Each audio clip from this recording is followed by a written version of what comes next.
Welcome to Municipal Affairs. Last month, we had the chance to travel to beautiful Haines Junction, Yukon, to take part in a major event in the territory, the 50th anniversary of the Association of Yukon Communities. Over the 3-day convention, more than 150 delegates from across the territory came together to talk about the challenges they're facing, the successes they're seeing, and the common ground communities share. Delegates also had the chance to hear directly from party leaders and cabinet ministers as the Yukon heads towards a territorial election expected before November this year. Now, while we were at the convention, we sat down for a one-on-one conversation with Yukon Party leader Currie Dixon. We talked about what he's heard from the municipal leaders during the convention and how his party is working to build relationships with communities across the territory in the lead up to Election Day, which has to be called by November of this year. Tune in right now. Currie, thank you so much for sitting down with me. We are here at the 50th anniversary of the Association of Yukon Communities. What are you hearing from members? Well, first of all, I mean, it's a really exciting conference this year because it is the 50th anniversary. The AYC has a long history of advocacy, of being the voice for Yukon municipalities and local governments. What we're talking about here are those issues that are so important to local governments and therefore important to the constituents and the people of Yukon. There are the services that they provide, there are the challenges that they face, and there are the opportunities that they see on the horizon for their communities. And so those are the kinds of conversations, but I think overall there's a general feeling of positivity and looking forward to what's ahead. Now, I've had the pleasure to sit down with, I want to say 4 of the 8 mayors that are of communities across the Yukon, and there's a gambit of issues that are affecting municipalities right now. But the one reoccurring theme I'm hearing is infrastructure and housing. It is something that I'm hearing from Dawson City to Teslin to Watson Lake, all the way to here we are in Haines Junction. How do you see yourself, because there's a territorial election coming up this year, how do you see yourself working with municipalities to address these issues like housing and infrastructure? Right, yeah. Well, so the problem, I think, in the Yukon right now when it comes to housing is a lack of supply. We have a very strong demand. There's no doubt about that. There are people that are moving here that want to live in the Yukon. Our population growth has been incredible over the last 10 or 15 years. It's been steadily increasing. But there's a lack of available lots for development. And that's a consistent theme around the communities. It's different in scope. Obviously, the number of lots that you need in Whitehorse is different than here in a community like Haines Junction. But overall, the nature of the problem is the same. There's a lack of available land. And when you sit here and you look around the Yukon, it's not for a lack of land. It's not for a lack of space. It's a lack of investment and planning from the territorial government, which is the primary land developer in the Yukon. So, I mean, when you think about housing and the problems that affect the country, the housing is an issue everywhere, but the reason it's an issue is different everywhere you go. And here in the Yukon, in my view, the lack of available developed land is probably the most important feature. Now, that comes with the second piece of your question, which is infrastructure. And here in the Yukon, we have infrastructure challenges that are well understood by municipal governments across the country, a lack of money that's available from the territorial and federal governments to develop the kinds of infrastructure we need to make housing available. So everything from the pipes in the ground, the roads that go over top of them, the recreational infrastructure that is necessary for someone to want to live in a community, and the list goes on. And that's a problem that is affecting, I think, probably every community in the country. But here in the Yukon, it's particularly acute when you look at the lack of infrastructure that we have here in the north. One of the things that I heard from the mayor of Dawson City was he doesn't feel like he's being heard by this government. He feels like he has the solutions because he's the local government. He's the local level of government. He's the closest. Mm-hmm. He knows his community probably better than the bureaucrats in Whitehorse. Do you see yourself being able to connect and take advice from mayors and councillors, whether they be from the LACs or from a municipality? Well, the short answer is absolutely yes. But the long answer is yeah. Well, look, I'm the leader of the official opposition. It's my job to ask questions of the government, to hold them to account, to provide transparency and accountability for Yukoners as to how the government's making decisions. But I can't do that without having the feedback and engagement of local governments. If I want to know what's going on in Dawson City, for example, the first place I go is to the mayor and council. And that's why over my time as leader of the official opposition, I have tried my best to build those relationships and listen to them because it's such a great source of information for me. I've also been on the other side. I've been the Minister of Community Services. Yeah. And when I was the Minister of Community Services, I learned quickly that I wasn't going to get very far in doing any of the initiatives I wanted to do without having proper engagement with local governments. And so whether you're in government, whether you're in opposition, I think that having those strong relationships with local governments is so important to get the feedback, to get the engagement, and get the actual information of what's happening on the ground. Now, as we approach the territorial election, what we're trying to do now is find candidates in all of these communities who can reflect the views of their communities in the Legislative Assembly. But one of those features of a great candidate often is that they come with background in their community and their local government. In our caucus right now, we've got a number of people, some of whom are here today, who are MLAs now, but before they became MLAs, almost all of them served on their town council, on their local area council, and some form of local government. And that experience, I think, is very helpful for MLAs, regardless of what portfolio you end up with if you're a minister, or what your job is, or your critic role if you're in opposition. Having that connection to local government, I think, is a huge asset. How do you strengthen the partnership, though? Because I just sat with the minister, and I'm not speaking out of turn because he said it on the record. His government, the Liberal government, have done more for municipalities around housing, around infrastructure than the previous government, which you were part of. What's your combat to that? Saying what? Do you agree with that statement? I'm assuming not. Yeah, well, I mean, look, I it's not for me to speak for the municipalities, but I would listen to the voices of municipalities. I'm not sure that municipalities feel that they have been heard by this government, and that's what I hear from them, at least. We can hash out who did more in the past, but at the end of the day, I think what it comes down to is what are we going to do going forward, and what vision we have for moving ahead. I want to see a territory that has a much more robust and engaged municipal governments. I think that here in the Yukon, for those, I know you've got a broad listenership. We've got about 90% of our population in the Yukon in Whitehorse. Yes. So Whitehorse is the dominant force behind the territorial government often. And unfortunately, some of the gems of the Yukon, places like here in Haines Junction, Dawson City, Watson Lake, the communities all around the territory, often get forgotten about by the government in Whitehorse. We've got to do a better job of pushing resources, people, and investment into our rural communities, because this is the lifeblood of this territory. The communities that are outside of Whitehorse, and I can speak about Whitehorse as well. It's a place. I was born and raised there. It's the capital city. Obviously, I love Whitehorse. I'm an MLA from Whitehorse, but the communities, the rural parts of this territory, are just the defining feature of what makes this territory great, and we have to do a better job at supporting them. One of the other areas that I heard, and it's not something that I've heard unique to the Yukon, but I've heard it in different provinces and also in the Northwest Territories, and that is mental health and addictions.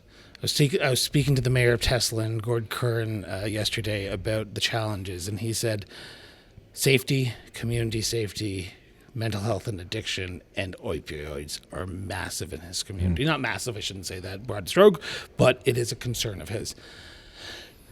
How do we fix this problem? Because it's not just happening in Teslin. I'm hearing it in those side conversations throughout the convention. Mm-hmm. Well, the truth is that nobody really knows what the silver bullet is, and I don't think there is a silver bullet. There has to be really? a multi.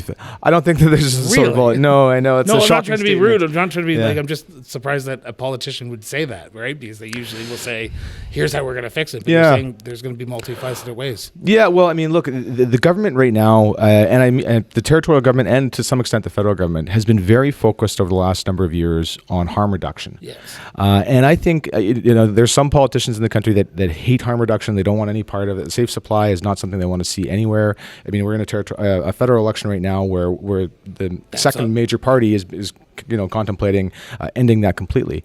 I'm not convinced that that's the answer either. I think that there is a role for harm reduction. I just think that governments are doing a disservice by focusing only on that. There needs to be a role for treatment. There needs to be a role for enforcement. There needs to be a role for keeping communities safe and standing up for victims. But I don't think that just shutting down one program and starting another is going to be the answer. You need to have a multifaceted response to opioids, and it's a complex problem and it's a complex solution. Does it mean more RCMP officers on the ground? Because Absolutely. I don't want to say there's a challenge with that, because you can't dictate what the RCMP does, but you can request them to send more support to more rural and remote communities, can't you? Well, yeah, here in the Yukon, we can dictate what they do, actually. You? Well, look at that. The Yukon government has a contract with the RCMP to provide policing services for the Yukon, and that contract, that agreement between the RCMP and the territorial government is how Yukoners get a voice in having how policing is done in the Yukon. Does it need to be renegotiated then? Well, it doesn't need to be renegotiated. There's an annual process where the Yukon government sets priorities for the RCMP, and I do believe that getting more boots on the ground, more RCMP in the territory is necessary. I think that we do need more. It's not even a lack of money right now, but what often happens is the RCMP struggles to find the people to come up here. We often see communities like nearby here in Haines Junction, not Haines Junction itself, but one of the surrounding communities often have small detachments. The smallest number they can have is three members per community, but they often find themselves short-staffed or missing. That's what Teslin said. He's down one RCMP because he's on stress leave, and I was like, okay. And as soon as you lose one RCMP member, now the two remaining ones they can't take a day off because somebody's got to be covering. So the RCMP need more resources. There's no doubt about that. I think that the RCMP definitely need more resources in the Yukon, and I think that they need more boots on the ground. But to your original question about opioids and what do we do about the response to the opioid crisis, I do think more enforcement is necessary. I do think more policing resources are needed, but we also need more treatment, and that is ultimately the answer. I don't think that giving more drugs away, increasing safe supply, I think it's part of the solution, but it can't be the only part. You have to have treatment as well. The community safety aspect of it as well is I'm going to quote a politician here, and I hate doing that, but I have to. The sort of rotating door of people getting arrested and going back out on the street. Mm-hmm. It's happening in communities right now because the justice system's backlogs. The criminal bail reform is not as strong as it should be. Do you see yourself, if you become premier in October or whenever the election is called, asking the federal government to change the ways that we do bail reform in Canada? Without doubt. We have made a priority of pushing both the territorial government and the federal government as much as we can from our position to urgently acknowledge the terrible state of our bail system in this country and to make urgent reforms to that. Some of that needs to come from Ottawa, but there are things that can be done here in the territory as well. There's resourcing for our justice system. There's prolific offender programs that can be developed. That's something that we've seen success with in the Yukon previously.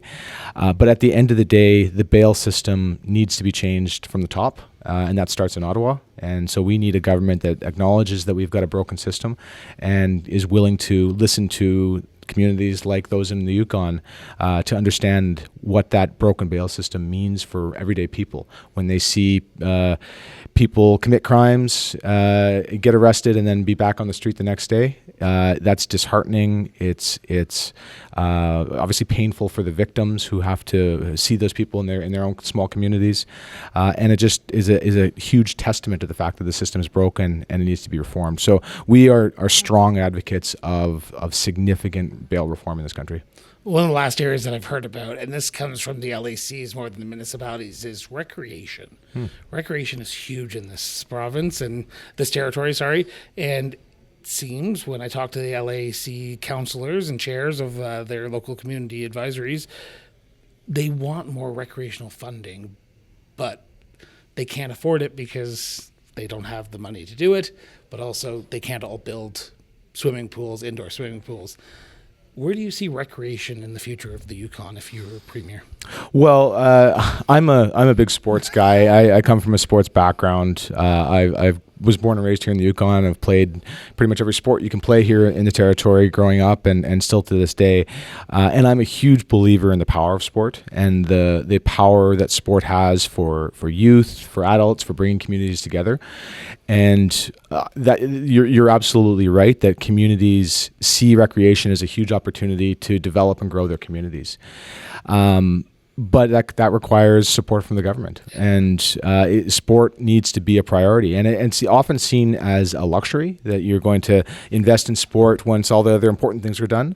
But I think when you look at the importance of sport for things like mental health, for youth development, for education, sport is a necessity. And I'm a huge believer in the power of sport, and I think that the government should act as if sport needs to be the priority that it is. So my final question before I let you go, because I know you want to get back to go chatting with other mayors instead of media, but during the opening ceremonies today, FCM President, Federation of Canadian Municipalities President Rebecca Bly was on stage, and she talked about AYC's and FCM's call for a sort of tri-national conversation, a national partnership program between the federal government, the territorial governments, and the municipalities. Come to the table, talk about the issues, and try to solve them together. Would you be in favor of that type of conversation?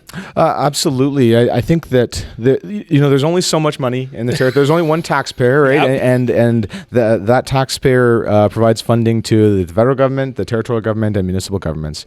And there's a bit of a disparity in the way that money is distributed right now.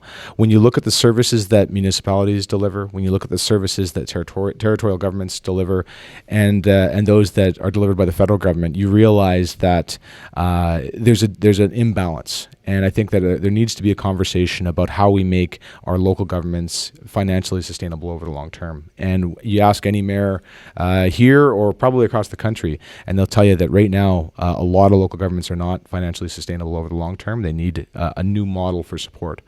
And I would be a keen participant in a conversation about how we do that. Perfect. Currie, thank you so much. Thank you so much, Chris. Really appreciate your work. We'll want to take a moment and thank everyone for tuning in for another episode of Municipal Affairs. Now, we hope you've enjoyed today's episode and gained some valuable insights. We also want to take a moment and thank those who have made the trip up to Haines Junction, Yukon a success. And take a moment and thank the team at the Association of Yukon Communities for having us during the 3-day convention in Haines Junction. We look forward to being back in Yukon later this year for the territorial elections. Now, to stay in the loop with all of our latest episodes, don't forget to subscribe to the show on your favorite podcast platform or YouTube, and follow us on social media. For even more content and learn more about the stories and people we feature on this show and our sister shows, visit us online at crossborderinterviews.ca. Now, your support means the world to us, so share this episode with your friends, your family, and yes, even your community, and help keep the conversation going. Until next time, stay informed, stay engaged, and we'll be back with a brand new episode of Municipal Affairs later this week. Till then, everyone.